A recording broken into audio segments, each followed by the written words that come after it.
notre invité du jour. Vous allez revenir, ça me fait plaisir de vous voir. Ève Cheftel, directrice de la rédaction de Marianne.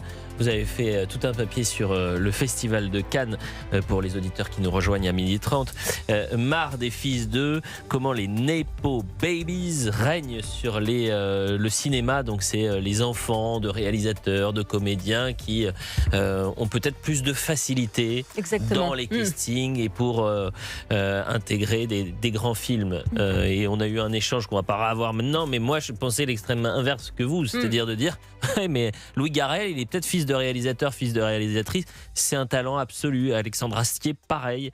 Et donc c'est peut-être même presque plus difficile pour eux, non pas d'avoir un premier pas dans le monde du cinéma, mais pour réussir par la suite, pour prouver que, bien sûr. Mais c'est pas le sujet. Là, je voudrais qu'on parle des festivaliers qui ont pu assister cette semaine à la projection du film L'Abandon, qui retrace les 11 derniers jours de Samuel Paty. Au milieu de l'équipe du film, vous savez que vous avez la sœur de Samuel Paty, Michael Paty, qui d'ailleurs, cette séquence, elle est bouleversante, ovationnée à Cannes, et qui est émue aux larmes, bien sûr. C'est une femme d'un courage absolu qui affronte un mastodonte. C'est un État qui a toujours refusé d'assumer une part de responsabilité dans l'abandon de Samuel Paty.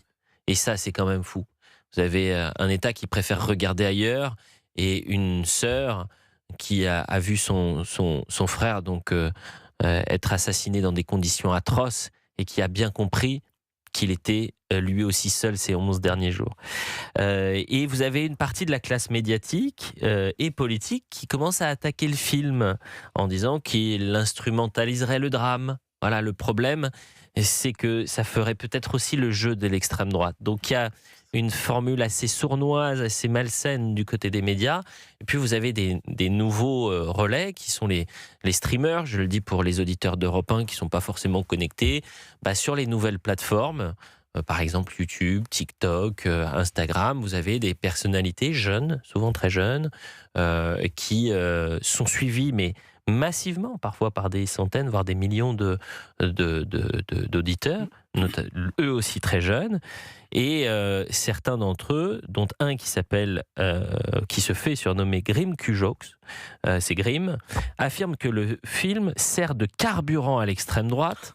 Il a été interrogé par un autre streamer qui est désormais qui était ex-monteur pour Allociné, partenaire sur Twitch, surnommé Paf. J'espère que ça a été mérite d'éclair. Ce fameux Paf tend le micro avec ses cheveux rouges, un style un peu particulier, mais on s'en fiche complètement, c'est pas le problème. Il tend le micro et il fait ces fameux micro-trottoirs. Et donc il va voir ce streamer qui visiblement a vu le film et écoutez ce qu'il en pense.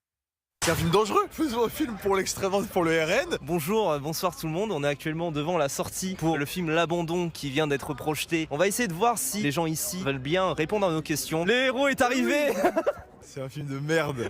C'est un film dangereux. Je savais que ça allait être nul, mais peut-être ils allaient pas être si cons, ils allaient trouver un moyen de dire Paty, c'est un martyr tourné, d'accord, mais qu'il y a quand même un truc de nuancer les choses sur le reste et pas faire un amalgame. Là je sors un couple de V qui sont en mode on voit quand même ce mari qui dit non mais c'est pas tous. Tu sais, des fois t'as des films qui sont mauvais, mais là les gens ils applaudissaient. Vous applaudissez quoi franchement? Quand tu vas voir un film comme ça, t'as forcément un biais et du coup t'as tes préjugés, mais le film les remplit. Genre tous les musulmans hommes sont méchants. Toutes les femmes musulmanes par contre elles sont soit soumises à leur mari, soit elles sont gentilles. C'est toujours ça. Il y a des interviews que j'ai vues où il dit il y a pas de sensationnalisme, c'est pas montré, mais il y a la scène du meurtre. C'est une faute de goût, c'est dingue. Déjà ils font un teasing, attention il meurt à la fin. Et à la scène de la mort, il crie à la Wakbar avant de mettre le coup de couteau. Et après genre il y a les flics qui arrivent et je suis en mode ok les gars, faisons un film pour l'extrême droite, pour le RN. Un an de l'élection, c'est bien ça. En plus les méchants musulmans, ils sont antisémites. Franchement film dangereux, j'ai rien d'autre à dire. Pourquoi tu votes en 2027? La réponse est déjà donnée. Votez Mélenchon en 2027, on encule le RN et l'extrême droite.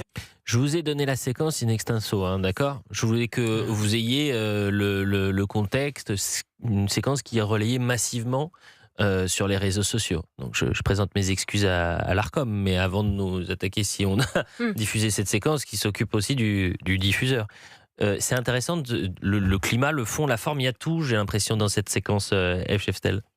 En fait, ce qu'on entend, c'est qu'ils reprennent les arguments des assassins de Samuel Paty. C'est-à-dire que Samuel Paty a été assassiné parce qu'il était islamophobe, entre guillemets, parce qu'il avait osé montrer une caricature de Mahomet, plus tous les mensonges qu'on a dit, qu'il avait fait du tri, il avait fait sortir les élèves musulmans, ce qui est complètement faux. Il y a eu tout cet écran de fumée. Mais là, en fait, c'est ça que nous dit ce streamer. Et au-delà, c'est une partie, je dis une partie, c'est pas toute la gauche heureusement, mais qui va aller chercher la petite bête sur le film, ce que racontait Jenny Basset dans sa chronique ce matin. Ah oui, mais il est financé en partie par Bolloré, donc voilà. Et en fait, plutôt que de s'interroger sur qui sont les responsables de cette mort par décapitation, excusez du peu quand même, on parle d'un professeur de français, plutôt que de dire qui sont les responsables, ah non, les responsables, c'est l'extrême droite. Voilà. En fait, à force de... Voilà, et alors le discours, c'est de dire, ce genre de film fait le jeu de l'extrême droite, alors qu'en réalité, ce discours-là va effectivement amener l'extrême droite de Bouvard, en fait. Moi, j'aimerais déjà qu'on arrive à la définir, l'extrême droite. C'est ça, à supposer que, voilà, en plus. Mais c'est pas tant ça. Ce qui est très intéressant aussi, c'est que ce discours-là, il capte qui ? C'est toutes les nouvelles générations. Oui, puisqu'à la fin, il dit vive Mélenchon, bien sûr. en plus. Non, mais c'est ça qu'il dit, vive Mélenchon. Il a le droit, je vais vous dire, voter pour Mélenchon, qu'il veuille voter pour Mélenchon ou quelqu'un d'autre, c'est pas le problème. Mais la manière dont il va s'exprimer, la violence avec laquelle il va s'exprimer, et le sourire, et vous expliquer que je notais, c'est un film de merde, des amalgames. Tous les musulmans sont... Mais cette manière-là, ce rapport à l'autre, comment ensuite vous pouvez avoir un échange serein, apaisé, lorsque vous traitez de sujets aussi sensibles. Jean-Jacques est en direct avec nous et c'est très intéressant parce que Jean-Jacques, il a vu le film. Bonjour Jean-Jacques. Bonjour. Je suis vraiment très heureux d'être reçu par vous. J'aime ce que vous faites. Merci Jean-Jacques. C'est vous beau, êtes le c'est bienvenu. objectif. Mais merci, je vous appelle de Saint-Étienne. Ah, un Stéphanois. Voilà, un Stéphanois, ouais. Un Stéphanois qui reste meurtri par cette finale perdue ou ça va non, s'est par passé. le résultat des élections municipales. Ah oui, bon, alors là c'est un autre projet. Oui, c'est un autre sujet. Moi-même Ce résultat est plus récent, vous avez raison. Et plus récent, bien sûr. Donc j'ai vu le film hier. C'est dommage que ces jeunes ne m'aient pas interviewé à la sortie du film. Je suis ressorti bouleversé de ce film. Bouleversé, inquiet, voire même terrorisé. J'ai quand même noté dans la bande, le générique, j'ai vu le logo de France Inter. J'ai fouillé un peu, j'ai vu que France 3 avait coproduit. Et ma réflexion est que le service public a bien fait, pour une fois, et devrait continuer et diffuser ce film sur ses antennes en mode dossier de l'écran. Alors pour ceux qui sont plus jeunes, ils connaissent peut-être pas. Bon, vous avez bien fait de le préciser pour Gérard Carrero qui est avec nous. Remarquez, j'ai 71 ans.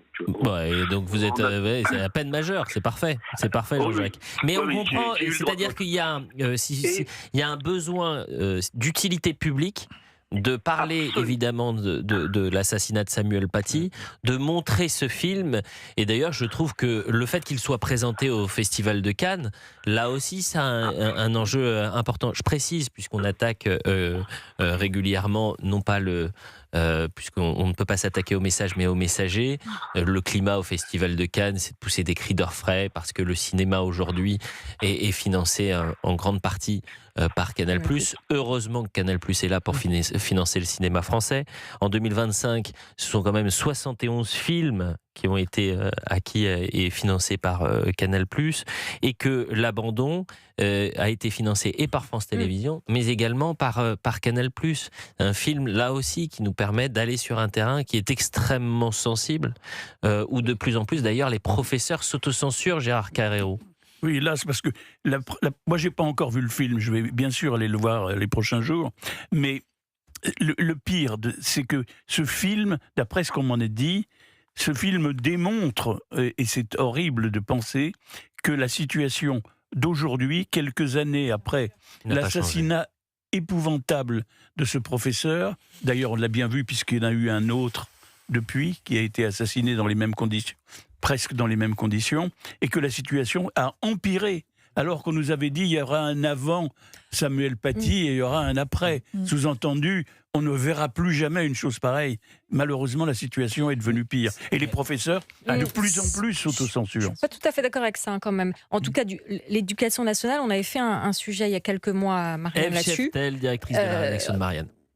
Elle a empiré dans la société, je suis tout à fait d'accord. C'est-à-dire qu'il n'y a pas eu de prise de conscience des dangers de l'islamisme, voilà. Mais par contre, l'éducation nationale a vraiment pris des mesures et est ultra vigilante chaque fois qu'un professeur... pardon, j'ai fait une erreur tout à l'heure, j'ai dit professeur de français, évidemment professeur d'histoire géo, je voulais rectifier. Mais chaque fois qu'un professeur commence à être mis en cause... pour des propos sur le contenu de son enseignement, tout de suite, il y a des mesures qui sont prises. Malheureusement, ces professeurs sont parfois exfiltrés de leur académie, ce qui en dit long quand même sur... sur la faillite totale et la peur, évidemment, la soumission face aux plus radicaux. 12h43 sur Europe 1. Un grand merci d'être venu nous voir, Ève Cheftel. Merci de m'avoir reçu. D'avoir toutes les opinions, toutes les idées, toutes les couleurs dans ce studio.